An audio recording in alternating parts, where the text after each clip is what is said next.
그런 의료진들, 특히 젊은 의료진들의 사망은 저희들에게도 상당히 충격적인 뉴스입니다. 무엇보다도 사망의 가장 큰 원인은 사이토카인 스톰이라고 해서 우리 몸 안에 정상적으로 분비돼야 될 사이토카인이 일시에 너무나 많이 분비되기 때문에 가장 먼저 망가지는 게 폐 조직입니다. 그 이후부터는 모든 것들이 급격하게 나빠지기 때문에 사망에 이를 수 있게 되는데요. 젊지만 기저질환이 있었던 경우, 심한 당뇨병이나 고혈압, 폐질환 내지는 이제 흡연을 많이 하셨던 분들, 아마 그런 분들 위주로 아마 좀 이렇게 심각한 상황에 가지 않았을까 추정하고 있습니다.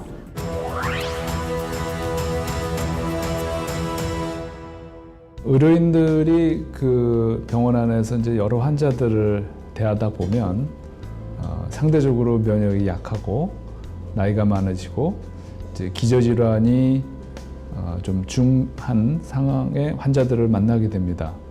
정작 의료인들은 가볍게 감기처럼 넘어갈 수 있지만 의료인을 통해서 그분들에게 전파될 경우에는 그분들에게는 상당히 치명적인 상황이 벌어질 수 있고요.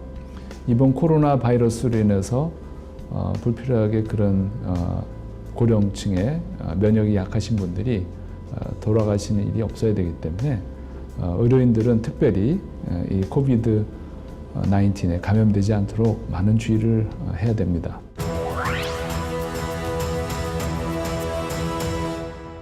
의료인들로서 조심해야 될 게 뭐냐 한다면 코비드 19에 감염됐지만 그 열이나 호흡기 증세 없이 전혀 상관없는 증세로 온 환자가 어떻게 보면 제일 저희가 조심해야 될, 그래서 전신 수약감만 갖고 온다든지 아니면 그냥 오심구토 증세만 갖고 온다든지 그런 환자들을 우리가 이렇게 그 격리구역에 안 넣고 진료하게 되거든요. 근데 그 환자가 나중에 코비드 19 양성으로 나올 수 있습니다. 그러면 이제 의료진 감염이 시작되는 거고, 우리가 그걸 놓치고 그냥 지나가게 되면 그 노출된 의료진 중에 일부가 증세가 나타날 수가 있고, 그래서 만약에 그 간호사가 의료진이 그런 기저질환이 있거나 그러면은 중환 환자가 될 수 있다는 얘기죠.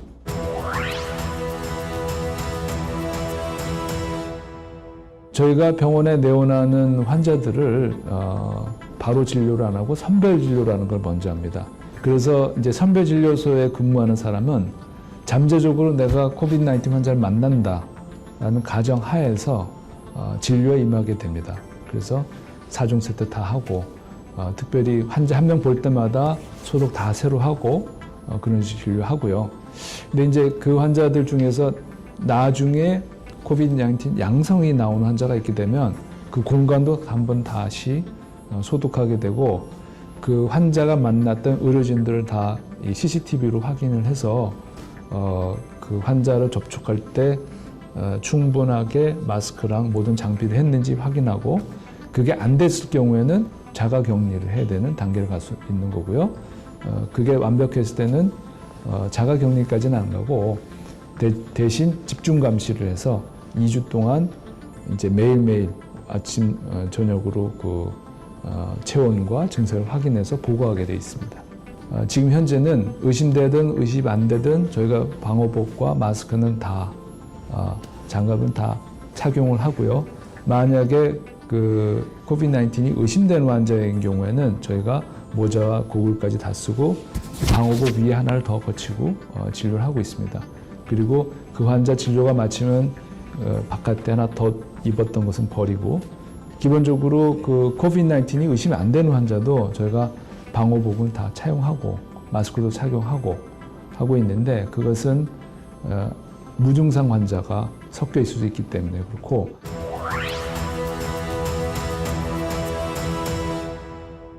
만약에 정말 극단적으로 환자가 많이 왔을 때 우리가 해야 될 그 방호의 정도와 종류를 갖다가 제한을 받는다고 한다면 무엇을 가장 중요하게 볼 것이냐. 가운 위에 있는 덧가운 같은 게 있는데 그런 것은 상대적으로 그 중요성이 좀 낮아져도 되겠고요.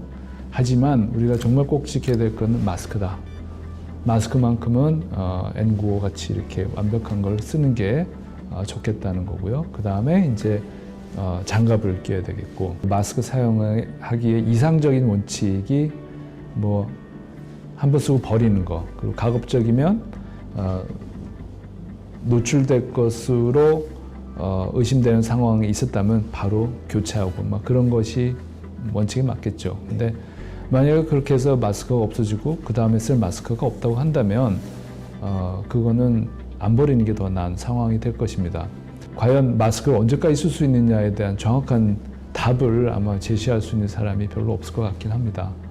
그래서 이거는 과학적인 답이라기보다도 그냥 우리가 공급이 제한적인 상황에서 하나를 갖다가 햇빛에 노출시켜서 충분히 건조시키고 그것이 됐다고 한다면 뭐 다시 쓸 수는 있는데, 그래도 원칙은 이제 최대한 자주 새 것으로 바꾸는 것이 바람직할 것으로 사료됩니다.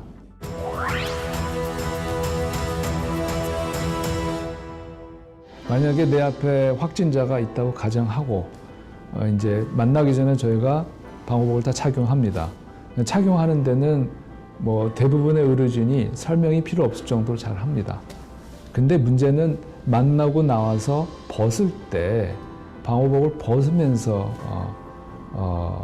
이게 감염이 일어나는 수가 있습니다. 아프리카에서 에볼라가 창궐을 했을 때는 그런 일이 상당히 많았습니다. 상당히 많았기 때문에 이게 에볼라는 지금 현재 코비드-19보다 훨씬 더 강한 전파력이 있는 병원체이기 때문에 방호복을 벗을 때 한 사람이 옆에서 지켜봅니다. 실수를 하면은 그 자리에서 이 사람이 이제 격리 대상이 되는 거가 되죠. 내가 입었던 방호복의 어느 부위에 그런 병원체가 묻었는가 우리가 알 수도 있지만 잘 모를 때도 있습니다. 결국 그걸 옮기는 거는 손이거든요. 그래서 이 손 소독을 갖다 계속 하면서 벗게 되어 있습니다. 그리고 모른 새 어디 닿는 거를 한 사람의 보조자가 지켜보고 있고, 그런 과정 가운데 하면은 되게 에러는 없는데,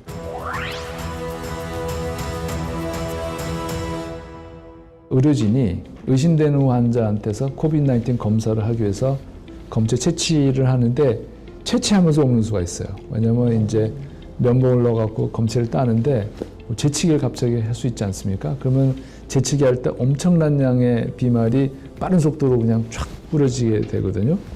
그래서 이제 그 상황 가운데 우리가 완벽하게 고글과 마스크와 이런 걸 다 했으면은 괜찮지만 틈새가 있어갖고 휙 들어가면은 걸릴 수 있다는 거죠.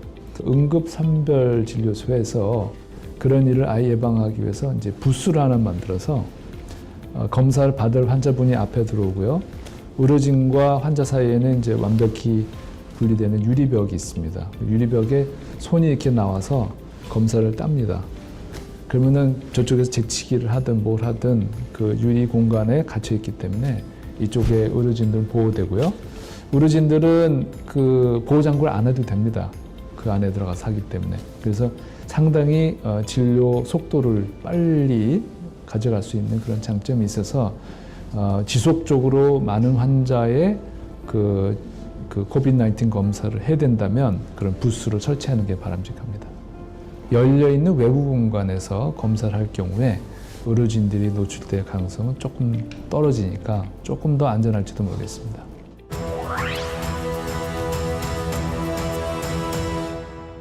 의료진 같은 경우에 내가 노출된지도 모르겠다 싶으면 이제 2주 동안 지켜봐야 되겠지만 처음에 한 4, 5일 지나서 이상하면 바로 능동적으로 자기가 이상한 것을, 체온이 어떤 것을, 증세가 어떤 것을 얘기해서 확진 검사를 좀 하셔야 될 필요가 있고, 의심되는 환자든 또 의심되지 않는 환자든 매 순간 경각심을 잃지 않고 진료에 임해야 될 것 같고요.